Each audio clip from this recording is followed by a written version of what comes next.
아침에 하나님께서 우리들에게 주시는 말씀은 신약 성경 누가복음 15장 11절로 24절까지 말씀입니다.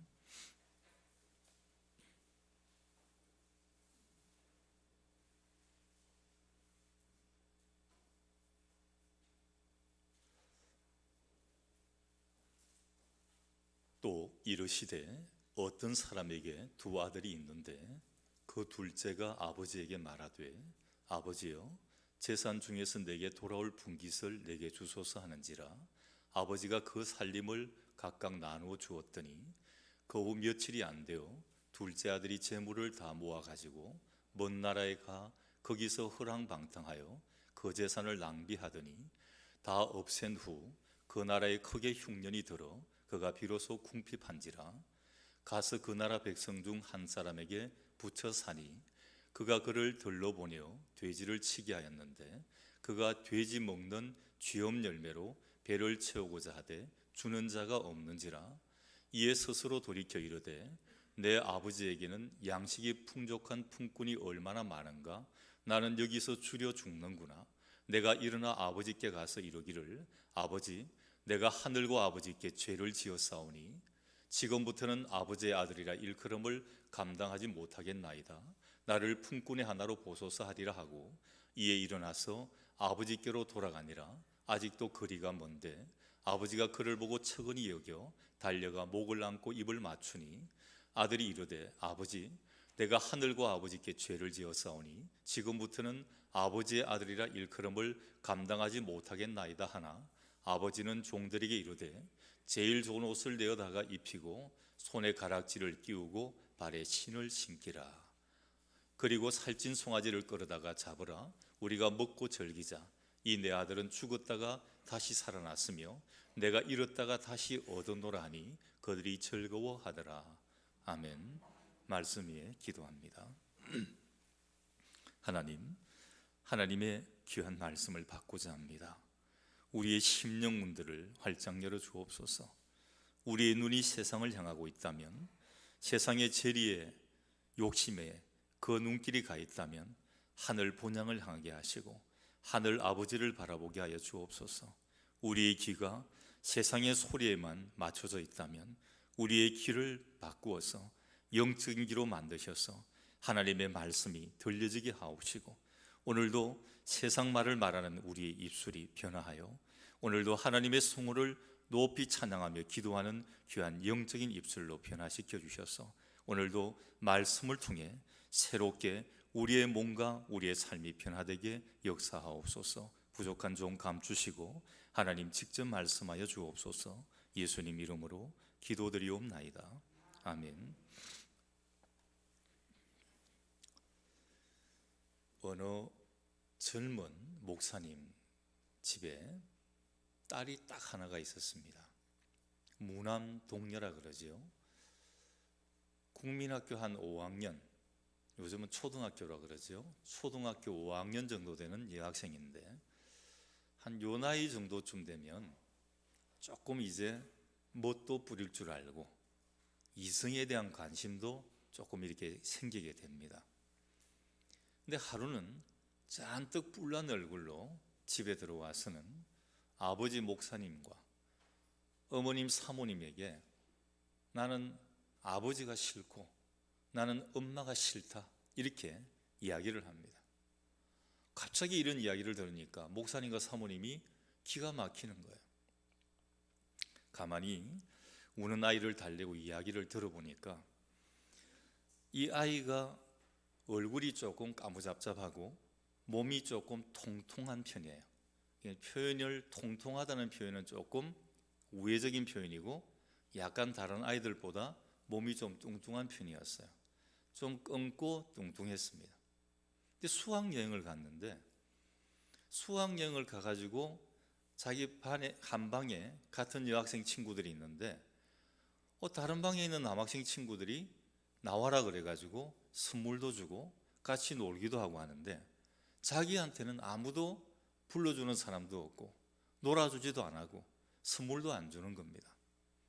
가만히 생각해 보니까 여러 가지 화가 나는 거예요. 왜 부모는 나를 이렇게 까무잡잡하게 놓았나? 왜 나를 이렇게 통통하게 놓았나? 그리고 또 가만히 생각하면 억울한 거예요. 목사 딸이고 하다 보니까, 교회에 있다가 보니까 좋아하는 연예인 사진 하나도 방에 붙여놓지도 못하고, 마음대로 화나면 화도 못 내고, 욕도 한번 못 내보고. 여러분 아십니까? 목회자 자녀들이요, 대부분 성도들이 보는 시각이 어떠냐 하면 목사님, 사모님 수준으로 아이들을 봐요. 그 애들이 굉장히 힘들다고 그래요. 말하지 못하는 스트레스가. 그래서 목회자 자녀들만 가는 수련회가 있고 모임이 있는데 정신질환을 앓는 애들이 굉장히 많아요. 굉장히, 여러분들 생각에는 목회자 자녀 같으면 굉장히 바르게 잘 자랄 것이다, 뭐 성경 많이 보고 할 것이다. 아니에요. 그 아이들도 똑같은 10대를 거치고 20대를 거치는 사춘기를 거치는 일반적인 아이들입니다. 목사가 아니에요. 그 아이들은 사모도 아니에요. 성직자도 아닙니다. 그런데 보통 성도들의 시각은 목사 자녀니까 이 정도쯤 돼야 된다, 이렇게 생각을 가지는 거죠. 굉장히 힘이 드는 거예요. 저도 제가 청년 때 제 한 몇 살 밑에 그 후배가 있었는데 목사님 딸이에요. 계명대학 중문학과를 다녔는데 아이가 참 착해요. 야, 너는 목사님 딸이라 참 좋겠다. 그러니까 오빠 그런 소리 하지 마. 나는 방학 되면 집에 오기 싫어 그래요. 집이 교회, 그 큰 교회인데도 그때 교회 안에 사택이 있었거든요. 오기 싫다는 거예요. 반주를 조금 하니까 그냥 큰 교회다 보니까 이 사람 오면 반주해달라, 저 사람 오면 반주해달라. 자기들은 한 번인데 이 아이는 보통 스트레스를 받는 게 아니에요. 집에 와서 조금 자기 시간도 가지고 싶고 하는데 또 그걸 목사 딸이니까 거절할 수도 없는 겁니다. 그래서 안 오고 싶다는 거예요. 방학 때면 안 오고 싶다는 겁니다. 이 아이도 화가 많이 났습니다. 그래서 조금 지나면 수영장도 갈 건데 수영장도 안 간다는 거예요. 학교도 가기 싫다, 이렇게 말을 하는 것입니다. 모든 이런 불만이 쌓여가지고 이제 목사 아버지, 사모님에게 막 불만을 터뜨리게 된 것입니다. 여러분, 이 불만이 비록 이 아이만의 불만이 아닐 것입니다. 우리 성도들 가운데도 이런 사람들이 있을 수 있고 장래 우리 아이들의 문제일 수도 있다는 것입니다. 저는 이렇게 생각을 해요. 우리 성도된 우리들의 자녀들은 참 대단하고 엄청난 복을 받았다, 이렇게 생각을 합니다. 여러분 모태신앙 아닌 분들이 꽤 많잖아요. 그런데 지금 부모들이 신앙을 가지고 자녀들이 마음대로 신앙생활을 할 수 있다는 것은 엄청난 복이라는 겁니다. 이 복을 그런데 아이들이 알지를 못할 때가 있어요. 이게 얼마나 큰 복인지, 내가 하나님을 믿고 하나님으로부터 복을 받고 내가 예수 그리스도를 구주로 고백하는 것이 얼마나 큰 복인지를 이 아이들이 복인 줄 모르고 있다는 것입니다. 지금 믿는 부모님 밑에 태어나서 언약의 삶을 살아갈 것이라는 그 언약이 있는데도 그걸 모르고 있다는 것입니다. 내가 받은 구원의 복이 얼마나 큰지를 모르면 충분히 이 여자아이처럼 시험에 빠질 수가 있어요. 왜 나는 방에 연예인 사진도 한번 못 걸어놓고, 한번 크게 싸움도 못하고, 한번 욕도 못하고 이렇게 살아야 되나? 왜 다른 아이하고 이렇게 차별받으며 살아야 되나? 불만을 가질 수 있습니다. 여러분, 이 불만에는 나이에 많고 적음이 없습니다. 혹시 여러분 가운데 내가 하나님 믿는 성도가 되었고 하나님 믿는 자녀가 되었다는 이 사실이 어떤 이유든지 부담스러운 분들이 있습니까? 이것은 나쁜 게 아니라 누구에게나 찾아올 수 있는 신앙의 회의입니다. 그래서 우리가 믿음 안에서 이것을 잘 극복을 해야 돼요. 성도들 가운데 자꾸만 시험에 빠지는 분들을 보면 참 안타깝습니다. 기가 얇다고 그러죠. 그래서 이 소리 들으면 휙 이쪽으로 넘어갔다가 이 소리 들으면 이쪽으로 휙 넘어가는 거예요. 자, 주일날 이렇게 좋은 날씨에 교회를 옵니다. 동네 사람들 이야기를 합니다. 아니면 집안 사람들이 이야기합니다. 아니, 이 날 좋은 날 일하러 안 가고 뭐 한다고 교회로 간다고 그렇게 차려입고 나가냐? 굶어 죽을 거야? 일 안 할 거야? 뭐 할 거야? 교회 가면 뭐 밥 먹여주냐? 들어보면 그도 그럴듯합니다. 그게 오늘 하루 품을 팔러 나가면 돈이 하루에 얼마인데, 아무 기술 없어도 하루에 나가면 돈 얼마 받는데, 이거 들어보니까 그럴듯한 것입니다. 그리고 교회 간다고 누가 밥을 주냐? 교회 간다고 누가 먹이 살려주냐? 이렇게 생각할 수 있다는 것입니다. 지금 신앙생활 하다 보니까 또 마음대로 생활할 수가 없는 거예요. 사람들이 나를 예수쟁이라고 알고 있는데, 크리스찬이라고 알고 있는데 말을 함부로 할 수도 없는 겁니다. 싸움하다 보면 꼬투리가 잡히는 거예요. 너 교회 다닌다면서 그렇게 해? 욕도 마음대로 못하는 겁니다. 여러분, 죄 짓는 것은 결코 자유가 아닙니다. 성도는 죄를 안 지을 수 있는 자유를 가지고 있습니다. 그런데 대부분의 사람들은 이렇게 생각을 해요. 내가 조금 죄 짓다가 돌아오면 되지. 근데 여러분, 죄는 절대 그렇게 여러분들을 놓아두지 않습니다.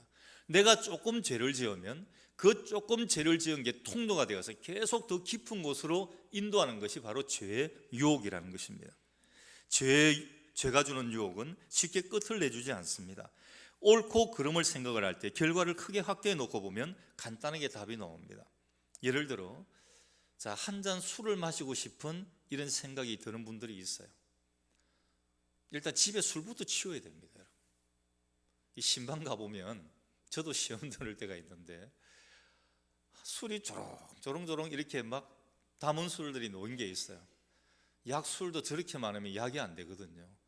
약술 이렇게 요만큼 먹는데 그게 뭐 온 방을 다 차지하고 있으면 그거는 약술이 아니고 그냥 술꾼집이 되는 거죠. 좀 가슴이 아프죠. 여러분, 술을 먹어야 되는 어떤 유혹이 이렇게 들어온 생각이 들면 한번 생각해 보십시오. 술을 내가 오늘도 마십니다. 그리고 평생 동안 계속 많이 마시면 그 술을 많이 마시고 난 그 결과가 어떻게 나오는지 알지 않습니까? 예를 들어 담배를 피웁니다. 담배를 피우면서 폐암에 걸려 죽어가는 한 연예인이 간정처럼 이렇게 영상을 내놓은 게 있잖아요. 절대 담배 피우지 마십시오.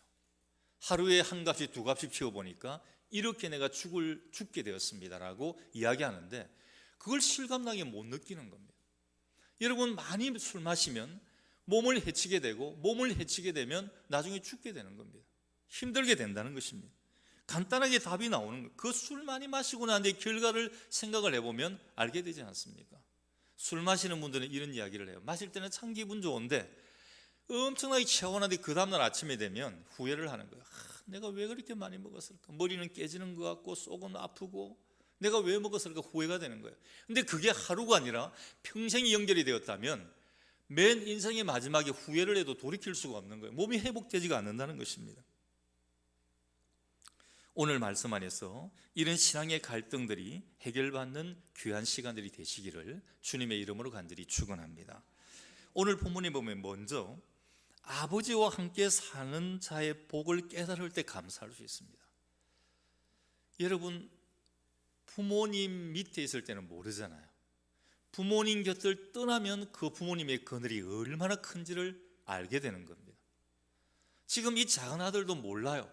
부모님이 있을 때는 부모님이 뭐 아무것도 아니다 생각하는데 그래서 막 떠나고 싶은 거예요. 나가고 싶은 거예요. 나의 분깃을 달라 그럽니다. 우리가 아버지 집에 살 때는 신분이 뭐냐면 자녀입니다. 자녀된 신분으로 삽니다. 내가 아버지 집에 사는데, 부모님 집에 사는데 누구도 종으로 사는 사람은 아무도 없습니다. 부모님 집에는, 아버지 집에는 나의 신분은 자녀입니다. 아버지 앞에 자녀의 신분은 얼마나 편한지 모릅니다. 특별히 시집을 간 여성분들은 실감나지 않습니까? 시부모님들 참 좋은 말로 이런 소리 합니다. 아유, 그냥 딸같이 생각을 해요. 그건 자기 생각이고, 그 며느리한테 물어보십시오. 아무리 편한 시어머니도 친정 어머니만 못해요.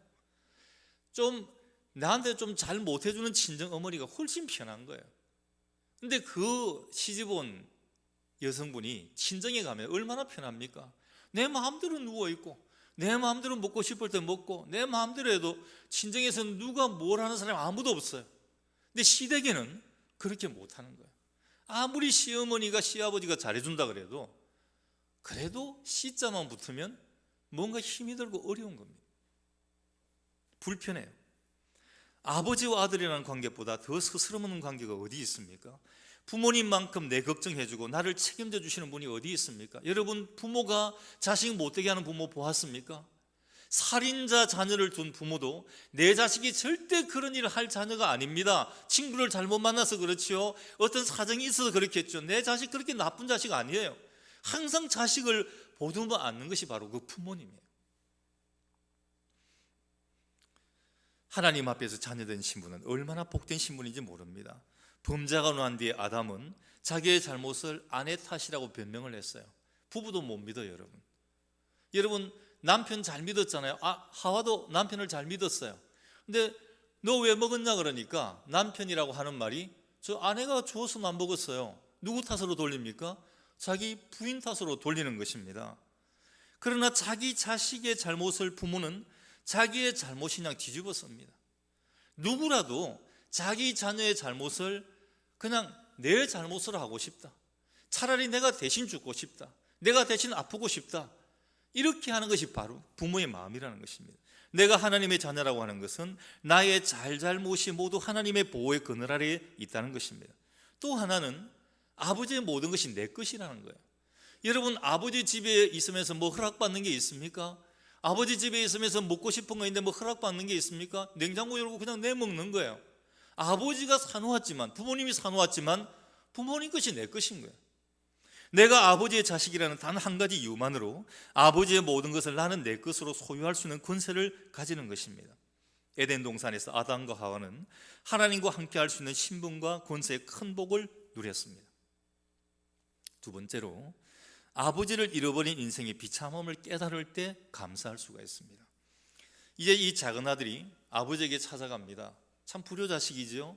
살아있는 아버지한테 자기의 분깃을 나눠달라 그러는 거예요. 자기 게 어디 있어요? 여러분, 작은 아들이 뭐 아버지한테 버려서 보태난 게 있습니까? 아무것도 없습니다. 근데 아버지 것을 나눠달라 그러는 거예요. 자기 몫이라도 달라 그러는 거예요. 자기 몫이 없어요.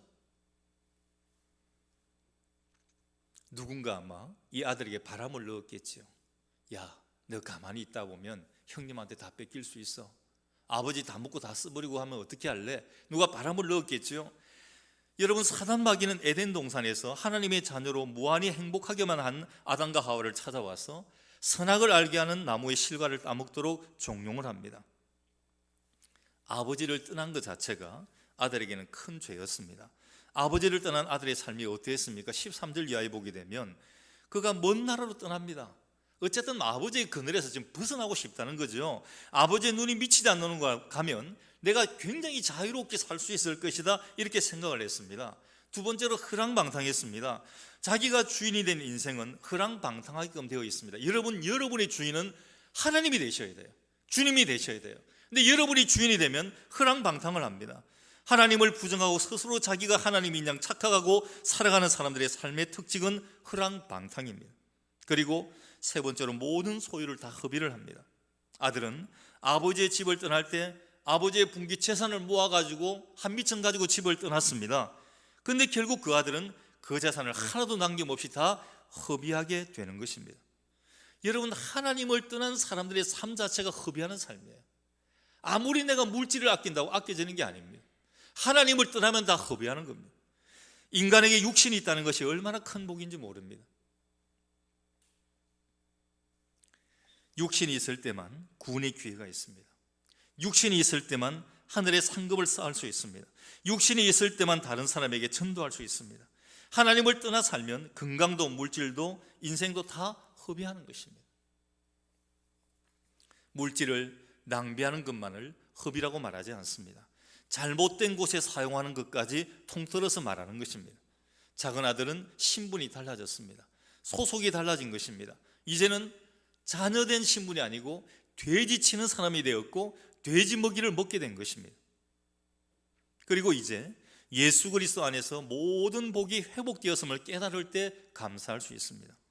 이 아들은 이제 이런 비참한 지경에 이르고 나서 모든 사실을 깨닫게 됩니다. 아담과 하와는 에덴 동산의 복을 잠시나마 누렸던 사람들입니다. 그래서 이 복이 얼마나 놀라운 것인가를 이미 알고 있었습니다. 그 사실을 뼈저리게 느끼고 깨닫고 살았습니다. 범죄 이전에는 에덴 동산에서 모든 만물을 다스리는 하나님의 아들로 대리권자로 살았는데 이제는 살기 위해서는 피지땀을 흘려야 하는 그런 존재로 전락하고 말았습니다. 삶의 고통이 더하면 더할수록 그 깨달음은 아담과 하와는 더했을 것입니다. 오늘 본문에 나오는 아들은 그가 구체적으로 무엇을 깨달았습니까? 먼저 자기 신분을 깨닫습니다. 아버지 집에 있을 때는 아들이었는데 집을 떠나니까 뭐가 됩니까? 종이 되었어요. 신분이 바뀌었습니다. 아들이, 자녀가 종이 된 것입니다.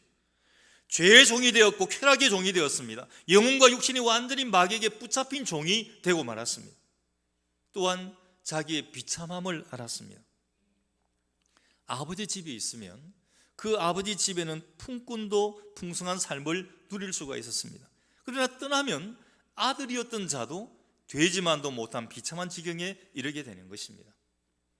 유대인들은 뱀 다음으로 제일 싫어하는 게 돼지입니다. 돼지 안 먹어요. 그런데 이 돼지를 부정한 동물로 취급을 했는데 이 돼지를 가까이 하지 않는 사람이 돼지를 치는 사람이 되었어요. 더 이상 비참할 수 없을 만큼 비참한 사람이 되었음을 말해주는 것입니다. 여자로 말하면 거리에서 몸을 파는 여인으로 전락된 것처럼, 타락된 것처럼 그런 완전한 밑바닥 인생이 되었다는 것입니다. 사람은 자기 신분과 처지를 바로 깨닫는 일이 중요합니다. 깨달을 때 돌이킬 수 있기 때문이에요.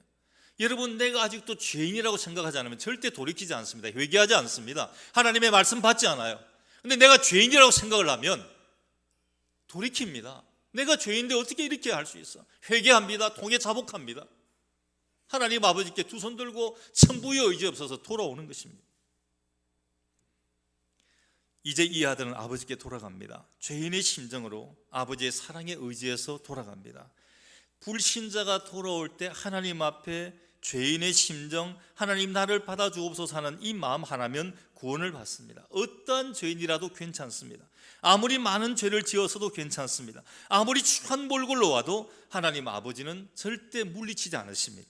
어느 누구라도 예수 그리스도를 믿기만 하면 지은 죄를 용서받고 거룩한 하나님의 자녀가 되어서 거룩한 천국에 간다 이렇게 말을 하면 사람들은 콧방귀 껴요. 그렇게 쉬운 게 어디 있냐? 믿기만 하면 구원을 받는다. 그런 게 어디 있어? 무슨 비상값을 치르든지 내가 공덕을 쌓든지 뭔가를 해야 되는 것이지. 어떻게 그냥 믿기만 하면, 이름을 부르기만 하면, 믿기만 하면 구원을 받는다. 사람들이 믿지 않는 거예요. 너무 쉬워서 못 믿겠다는 것입니다. 여러분, 그렇습니다. 하나님께서 원하시는 조건을 자기 자신이 구비해서 구원 얻을 자 이 세상에 아무도 없습니다. 여러분, 우리가 구원을 얻는데 정말 거룩한 사람이 되야 되는데 이 조건을 여러분 스스로 어떻게 갖추겠습니까? 이 세상에는 어느 누구도 이 조건을 갖출 자가 없는 것입니다. 인간 자신을 놓고 볼 때 구원의 능력은 아주 전무한 것입니다. 우리는 예수 그리스도를 영접함으로 구원을 받을 수가 있습니다. 그러나 쉽게 구원을 얻을 수 있게 하기 위해서 하나님은 너무 많은 희생을 치르셨던 겁니다. 성자 하나님, 독생자 예수 그리스도를 이 땅에 보내셨어요. 인간의 몸을 입으시고 이 땅에 가도록 했습니다. 인카네이션, 성육신 하신 것입니다. 주님이 이 땅에 오셔서 우리 인간들이 겪는 모든 고통들을 다 겪었었습니다. 십자가에 달리셔서 피, 물 한 방울까지 다 쏟으시며 죽으셨습니다. 무엇 때문입니까? 저와 여러분들의 죄 때문이에요. 우리는 죄를 속할 아무런 능력이 없는데, 아무런 것도 가지고 있지 않는데 그 주님의 보혈의 피값이 아니고는 이 죄값을 갚을 게 없는 겁니다. 그래서 우리 주님이, 하나님이 인간이 계셔서 이 땅에 오신 거예요. 그리고 십자가에 달리신 거예요. 그리고 피 흘리시며 죽으신 것입니다. 그 피값으로 오늘 저와 여러분들이 구원받고 다시 살게 되었다는 것입니다. 이 어려운 피가 인간에게는 없어서는 안 되는 것입니다. 그래서 하나님 자신이 육신이 되어서 피를 직접 흘리셨던 것입니다. 어느 누구도 이 사망 권세를 깨트릴 사망이 없습니다. 모든 사람은 다 죽었고 또 죽을 것입니다. 그러나 우리 주님은 죽음을 이기시고 부활하사 사단의 세력, 사단의 권세를 깨트리셨습니다. 부활의 첫 열매가 되신 겁니다. 하나님을 만나는 길이 되신 선지자, 우리의 모든 죄를 십자가에서 친히 담당하신 제사장, 사단의 머리를 부활로 깨트리신 만왕의 왕 그리스도, 바로 그분이 우리들의 구세주인 것입니다. 아들은 아버지를 떠나 자신의 비천한 신분과 참담한 형편을 깨달았습니다. 이 아들은 일어납니다. 돌이킵니다. 나는 아버지께로 돌아가리라. 나는 아버지께 돌아갈 것이다. 깨닫고 돌이키기만 하면 하나님은 넓은 가슴으로 안아주시고 맞아주시는 것입니다. 그리고 누림의 복을 깨달을 때 감사할 수 있습니다. 먼저 신분이 회복이 됩니다. 아들이 돌아오자 아버지가 제일 먼저 한 일이 있습니다. 제일 좋은 옷을 입히는 겁니다. 여러분, 옷은 그 사람의 신분을 나타내고 상징을 해줍니다. 결혼식장에 여러분 갑니다. 신부가 누군지 금방 구분이 되잖아요. 신부가 누군지 얼굴 보고 구분합니까? 아니에요. 옷입니다. 신부는 뭘 입습니까? 웨딩 드레스를 쫙 입고 있어요. 아, 저 사람이 신부구나. 누가 봐도 알 수가 있어요. 여러분, 주일날 교회 와서 목사님을 어떻게 구분합니까? 가운 입고 있으면 목사님인 거예요. 스토를 하고 있으면 누가 봐도 목사님인 거예요. 옷이 그 사람을 구분해 주는 것입니다. 이 아버지는 기쁨에 겨워서 자신이 입고 있는 옷과 버금가는 옷을 아들에게 입혔습니다. 누더기를 다 벗기고, 쉽게 말해 육신의 옷을 다 벗기고 영적인 옷을 입힌 거예요. 누더기를 다 벗기고 제일 좋은 옷을 입힌 것은 이 사람의 신분이 종에서 아들로 바뀌어진 것을 말해주는 것입니다. 아버지 다음으로 존귀한 자가 되었다는 겁니다. 무엇을 잘해서 아들이 되고 제일 좋은 옷을 입은 게 아닙니다. 아버지를 떠나 온갖 나쁜 짓만 하다가 돌아왔어요. 허랑방탕했습니다. 아버지한테 돈 달라 그래가지고 재산 분깃을 받아서 다 탕진하고 왔습니다. 비참한 몰골로 돌아왔습니다. 남들은 손가락질하고 조롱하지만 아버지의 사랑에 의지해서 돌아왔다는 단 한 가지 이 사실만으로 하나님은 우리에게 이 신분을 허락하는 것입니다. 오늘도 하나님께서는 여러분들에게 의의 옷을 입혀주시는 것입니다. 틀림없이 죄를 지었습니다. 그러나 그 죄는 다 주님이 십자가에서 담당하셨습니다. 우리의 죄가 눈과 같이 씻겨졌습니다. 아버지가 용서하셨으니 죄책감에 매일 필요도 없습니다. 우리의 이름은 하늘나라 생명록에 기록된 그런 자들입니다. 영적으로 가장 좋은 옷을 입은 하나님의 자녀입니다. 이런 한량한 은혜로 우리를 구원하신 하나님의 사랑을 깨닫고 감사하는 성도들이 되시기를 주님의 이름으로 간절히 축원합니다. 두 번째로 권세가 회복이 돼요. 가락지를 끼웁니다. 반지입니다. 아들에게 옷을 입히고 그 다음에 손에 가락지를 끼우는데 이 반지는 권세를 상징을 합니다. 여러분, 우리 창세기를 읽어보면 요셉이 애굽의 총리로 세움을 받으면서 바로 왕이 그에게 인장 반지를 줍니다. 이건 반지만의 의미가 아닙니다. 이건 도장과 같은 의미인데, 왕 대신으로 인장 반지 도장을 딱 찍으면, 그 조서의 도장을 찍으면 모든 일을 처리할 수 있는 권한을 요셉에게 준 것입니다. 모든 애굽을 다스릴 수 있는 권세를 넘겨준 것입니다. 아버지 집에 돌아올 때 아들은 감히 아들이라 일컬음을 감당치 못하고 품꾼이 하나로 써주소서 아버지에게 말을 했지만 그는 품꾼이 아닙니다. 당당한 아버지의 아들입니다. 아버지 집에 있는 모든 소유가 다 아들의 것입니다. 아버지 집에 있는 종들을 다 부릴 수 있습니다. 잘못하는 이들을 징계하고 다스릴 수 있습니다. 아버지 집에 와서 종처럼 살 이유가 없는 겁니다. 구원받은 은혜, 용서받은 은혜가 얼마나 귀하고 감사하지 않습니까? 감사하며 하나님의 뜻대로 사는 것입니다. 오늘 하나님의 자녀된 우리에게는 어떤 권세가 있습니까? 여러분, 기도할 때마다 눈에 보이지 않게 천사가 동원이 됩니다. 오늘 예배 드릴 때도 마찬가지입니다. 예수 이름으로 명령하여 악한 마귀를 결박할 수 있습니다. 어떻게 이것이 가능합니까? 우리의 육신은 비록 이 땅에 살고 있지만 영적인 신분은 하늘에 계신 하나님 아버지의 아들이요 하늘 시민권자이기 때문에 가능한 것입니다. 그래서 하나님의 아들과 딸 되신 우리 성도 여러분, 모든 사람 앞에서 당당하시기 바랍니다. 왜 움츠려 있습니까? 왜 기죽어 있습니까? 돈 없는 거 그거 염려될 것 아니에요. 권세 없는 것 그거 아무것도 염려 아니에요. 외모도 염려될 거 아닙니다. 하나님의 아들입니다. 하나님의 딸입니다. 이 권세를 깨닫고 매일 매 순간마다 이것을 누리며 사시기를 주님의 이름으로 간절히 축원합니다. 그리고 세 번째로 사명이 주어집니다. 아버지는 아들의 더러운 신발을 벗깁니다. 신이 얼마나 더러웠겠어요. 돼지 치는 곳이 있었어요. 돼지 똥도 묻어 있었을 것이고 얼마나 더러웠겠어요. 신을 벗겨버립니다. 좋은 옷 입혔습니다. 귀한 가락지를 끼고 있는데 신발이 더러우면 어울리지 않은 것 아닙니까? 하나님이 우리를 부르실 때 제일 먼저 발에서 신을 벗기십니다. 세상에 더러운 것, 묻어있는 것 다 하나님께서 씻기시기를 원합니다. 그리고 신을 벗기시고 둘째는 씻겨주시고 세 번째는 다시 이 신발을 새 것을 신겨주십니다. 이때 신은 신발은 평안에 예비한 복음의 신발입니다. 복음의 신발은 굉장히 평안합니다. 이제부터 이 아들은 어떻게 살아야 됩니까? 구원받은 자로서 합당한 삶을 살아야 됩니다. 믿는 자답게 살아야 하는 것입니다. 아버지께 돌아온 아들답게 살아야 됩니다. 그리고 아직 돌아오지 못한 이들이 있다면 이들을 아버지 집으로 돌아오게 해야 하는 것입니다. 아버지 집 밖으로 나가려는 자들을 야 나가면 안 돼, 나가면 나처럼 되는 거야, 붙잡아 주어야 됩니다. 그게 돌아온 아들의 사명인 것입니다. 우리는 그렇게 집을 나갔던 자들이었습니다. 근데 왜 다시 또 세상으로 여러분 나가려고 합니까? 세상으로 나가면 인생을 허비하고 눈물을 삼킬 뿐입니다. 어쩌면 우리는 인생의 다양한 경험을 통해서 이미 그 결론을 내리고 있고 알고 있는지도 모릅니다. 그런데도 죄의 유혹을 받고 자꾸만 넘어집니다. 어렵고 힘들 때, 죄의 유혹이 밀려올 때 십자가를 붙드시기 바랍니다.